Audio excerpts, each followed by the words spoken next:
Hello guys, welcome back to my channel SSC quick learners. आज हम अपना पिछला कोर्स कंटिन्यू करने जा रहे हैं। तो हमने पिछले वीडियो में मुगल एम्पायर के बारे में पढ़ा था।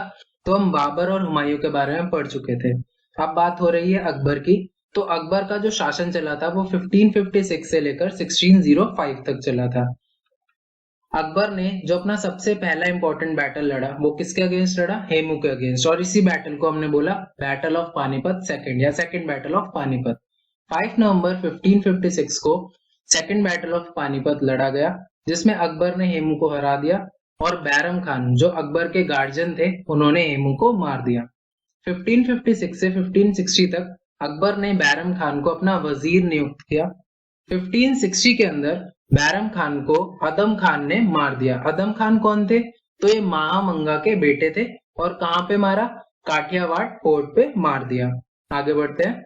1560 से लेकर 1562 तक अकबर का जो शासन था उसे कहा गया पेटीकोट शासन, क्योंकि इसमें जो संरक्षिका बन गई थी वो बन गई थी माहम अंगा। 1562 के अंदर अकबर कहाँ गए?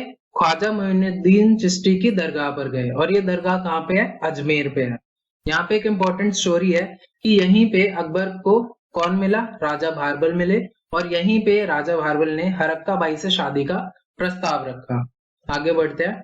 अकबर और बेगम, ये एक इम्पोर्टेंट टॉपिक है, मतलब पूछा भी जाता है। तो अकबर की 5 बेगम थी जो इम्पोर्टेंट थी। वैसे बेगम तो बहुत सारी थी, पर जो इम्पोर्टेंट है मैं आपको वो बता रहा हूँ। रुकैया बेगम, ये इनकी बचपन की दोस्त भी थी। दूसरी है रुखसाना बेगम। फिर सलीमा बेगम। सलीमा बेगम कौन थी? तो बैरम खान जिनकी मृत्यु हो गई थी ये उनकी बेगम थी। बाद में अकबर ने इन्हें अपनी बेगम बना लिया। और साथ में इनके जो बेटे थे रहीम दास या खाने खाना रहीम, उनको अपने 9 रत्नों में भी शामिल किया।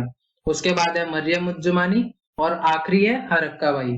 हरक्का बाई आपने सबने सुना होगा, इन्हें जोधाबाई नाम से बुलाया जाता है, पर इनका जो असली नाम है, सही नाम है, वो है हरक्का बाई। और इन्हें राजपूत पत्नी भी कहा जाता है। ये पहली राजपूत पत्नी थी मुगल एम्पायर में। और इनको लोग मस्तानी नाम से भी जानते हैं। ये किनकी बेटी थी? तो ये राजा भारबल की बेटी थी। ये भगवान दास की बहन थी। ये मान सिंह की जो थी वो बुआ लगती थी। ये जहांगीर या सलीम की अम्मी थी। 1563 के अंदर अकबर ने पिलग्रिमेज टैक्स हटा दिया, यानी तीर्थ कर हटा दिया। तो ये बहुत फेमस है कि जब इनकी शादी हुई थी जोधाबाई या हरक्का बाई से, तो उन्होंने धीरे धीरे करके उन्हें रियलाइज करवाया कि ये चीजें गलत है। अगर तुम्हारी प्रजा है तो उनको, जिसे कहते हैं ना, आराम मिलना चाहिए। और किसी को पूजने के लिए तुम उनसे टैक्स लेते हो, ये चीज गलत है। तो अकबर ने ये बात समझने के बाद पिलग्रिमेज टैक्स यानी तीर्थ कर को हटा दिया। 1564 के अंदर अकबर ने जजिया टैक्स यानी जजिया कर को भी हटा दिया। जजिया कर बहुत इंपॉर्टेंट है, इससे क्वेश्चन पूछे भी जाते हैं। तो सबसे इंपॉर्टेंट क्वेश्चन यही बनता है यहाँ पे कि पहली बार जजिया टैक्स किसने लिया था? तो मोहम्मद बिन कासिम ने लिया था। और किन से लिया था? ये नॉन मुस्लिम्स ऑफ इंडिया से लिया था, 711 से 712 एडी में। आगे बढ़ते हैं। अकबर ने क्या क्या बनाया, तो ये भी इंपॉर्टेंट है कि इंडिया के अंदर अकबर ने क्या क्या बनवाया था। तो 1565 से 1580 तक अकबर ने आगरा का लाल किला बनवाया था।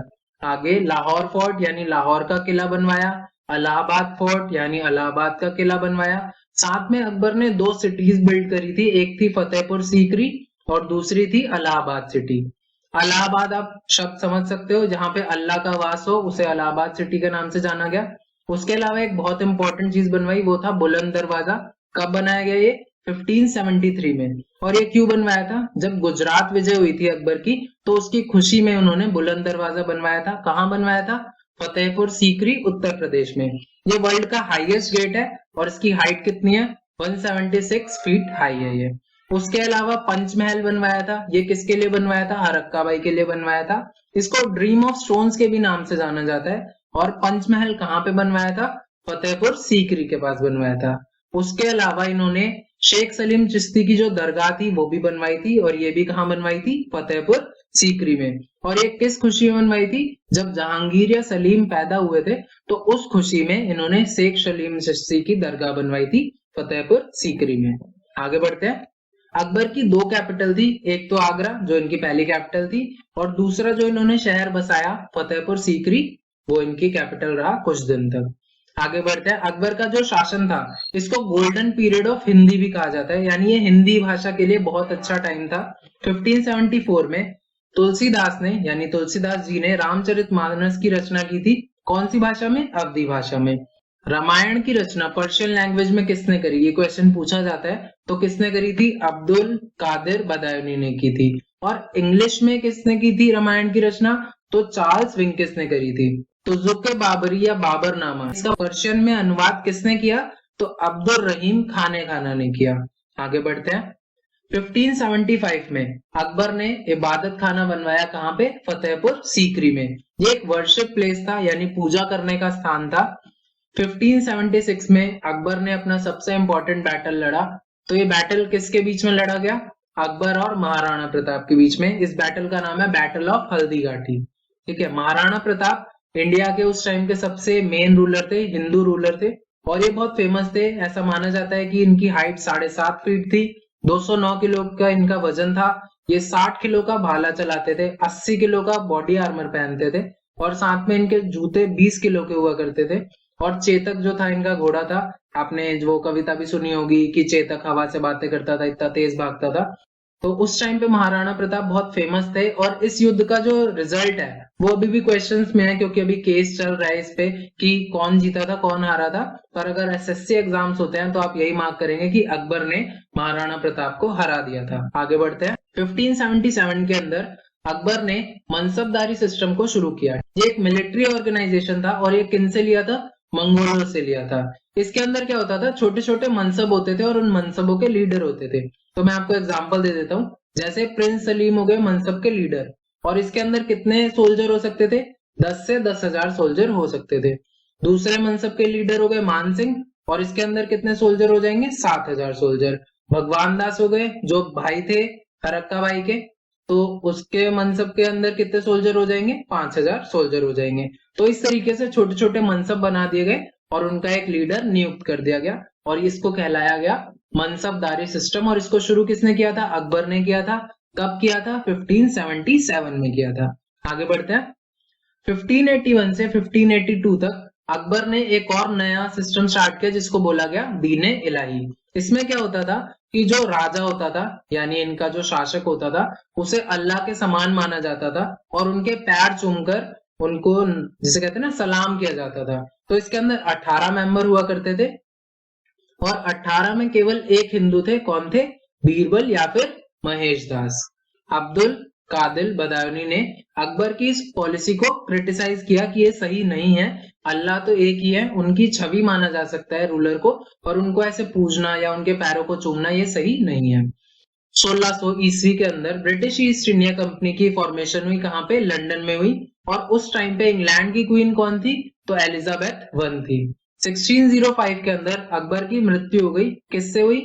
डिहाइड्रेशन से हुई। और जहांगीर ने अकबर का जो मकबरा बनवाया, कहां पे बनवाया? सिकंदर में बनवाया, यानी आगरा के अंदर बनवाया। आगे बढ़ते हैं। यहाँ पे अकबर का जो शासन काल है वो एंड हो जाता है। साथ में जो इंपॉर्टेंट है मैं वो आपको बता दे रहा हूँ कि 9 जेम्स ऑफ अकबर, ये पूछे भी जाते हैं और आपको पता भी होने चाहिए। तो अबुल फजल ये एक कवि थे, इन्होंने क्या क्या लिखा था? अकबरनामा और एने अकबरी। सेकंड में अबुल फैजी, ये एक पर्शियन पोएट थे। बीरबल जो इनके लीगल एडवाइजर थे, और साथ में मित्र भी थे, दोस्त भी थे। हकीम हमाम ये फिजिशियन थे, यानी वैद्य थे। टोडरमल ये फाइनेंस मिनिस्टर थे, यानी उनकी मिनिस्ट्री के अंदर जितना भी धन कैसे इकट्ठा हो रहा है और राष्ट्र से कितना इनकम जनरेट हो रहा है, ये सब कौन चेक करता था? टोडरमल जी चेक करते थे। आगे राजा मानसिंह ये कमांडर इन चीफ थे। कमांडर इन चीफ मतलब आप समझते हो ना, सेनापति।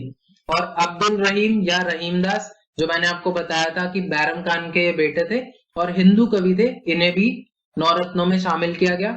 उसके बाद तानसेन, तानसेन का असली नाम हमेशा पूछा जाता है, रामतनु पांडे, और ये एक म्यूजिशियन थे, यानी संगीत बजाते थे, बहुत अच्छा संगीत था, ये बहुत फेमस भी है। और मुल्ला दो प्याजा ये कौन थे? कुक थे। आगे बढ़ते हैं। इंपॉर्टेंट अक्टूबर डेट्स, तो मैंने पिछले वीडियो में आपको 1 अक्टूबर से लेकर 10 अक्टूबर तक के इंपॉर्टेंट अक्टूबर डेज करवा दिए थे।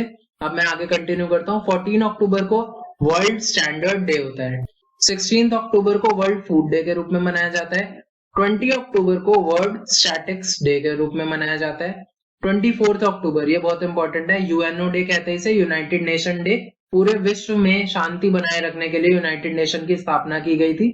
और 31 अक्टूबर को नेशनल यूनिटी डे के रूप में मनाया जाता है। तो आप बताइएगा जरूर कि 31 अक्टूबर को किनका बर्थडे होता है, मैं कमेंट सेक्शन जरूर चेक करूंगा। आगे बढ़ते हैं। मैंने पिछली वीडियो में आपको क्वेश्चन पूछा था कि नोबेल प्राइज इन लिटरेचर 2020 किसे दिया गया। तो 4 ऑप्शन थे, Louise Glück, Peter Handke, Olga Tokarczuk और काजुओ इशिगुरु। तो आंसर है 2020 में जो नोबेल प्राइज मिला लिटरेचर में वो किसे मिला, लुइस ग्लूक को मिला। 2019 में किसे मिला था, तो पीटर हैंडके को मिला था। 2018 में किसे मिला था, ओल्गा टोजरकक को मिला था। और 2017 में किसे मिला था नोबेल प्राइज इन लिटरेचर, तो काजुओ इशिगुरु को मिला था। तो आप इजीली इन 4 ऑप्शंस को रिलेट करके याद कर सकते हैं कि सबसे पहले जो अभी मिला है वो 2020 में लुइस ग्लूक को मिला है। इंपॉर्टेंट तो वैसे यही है। तो आज का क्वेश्चन है कि इंडिया की कौन सी स्टेट ने मिनिमम प्राइस फिक्स किया है वेजिटेबल्स के लिए। और 4 ऑप्शन है, महाराष्ट्र, हिमाचल प्रदेश, दिल्ली और केरला। आप कमेंट सेक्शन में आंसर जरूर बताएं। साथ में अगर आपको वीडियो पसंद आए तो लाइक करें, शेयर करें, सब्सक्राइब करें मेरे यूट्यूब चैनल को। मुझे अनअकैडमी ऐप पे भी आप फॉलो कर सकते हैं। साथ ही में आप मेरे टेलीग्राम चैनल को भी ज्वाइन कर सकते हैं एसएससी क्विक लर्नर्स के नाम से। उसके अलावा आप मुझे डेली लर्निंग पीडीएफ लेने के लिए व्हाट्सएप पे मैसेज कर सकते हैं, मैंने अपना नंबर शेयर कर दिया है। और कोई भी क्वेरीज हो, कुछ बताना हो, कुछ पूछना हो तो आप कमेंट सेक्शन में कमेंट कर सकते हैं। Thank you so much, bye bye, take care.